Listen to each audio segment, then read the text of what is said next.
Do you have somebody in your life or know somebody who has been impacted by Alzheimer's or dementia or any kind of memory loss? I'm sure most of us know somebody or have been impacted by our parents or grandparents, and it can be heartbreaking.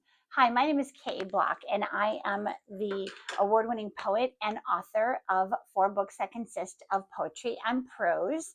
This is Clover. She wanted to be in on the video today. But I have a blog at thepracticalpoet.com/blog. And each week on my blog, I feature a different written version of a poem from one of my 4 books, or maybe even some new material. And what's a little bit unique in my books and poems is that I usually give a little bit of the backstory, or I kind of tell a little bit of a story about how the poem came to be, maybe what was my motivation or inspiration behind the poem. And the poem that I'm talking about today comes from my 3rd book called Gather Seeds of Hope. And the poem that I'm talking about is called Twilight. And this has to do with that memory loss that we sometimes see our loved ones, maybe even our partners, as we get a little bit older and they start to become a little bit forgetful, and eventually some of those memories fade away. And in the prose that I talk about the inspiration behind the poem, I talk about the movie On Golden Pond. And maybe if you're kind of my age, you might remember that movie. I think it was from the early 1980s, and starred, gosh, talk about memory loss. I'm losing it right now.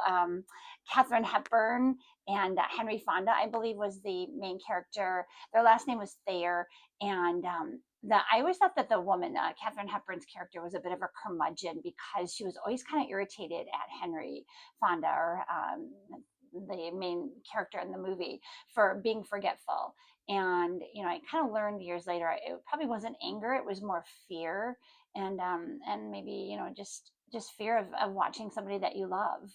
And then a couple of years later, or a couple of decades later, I should say, the famous The Notebook.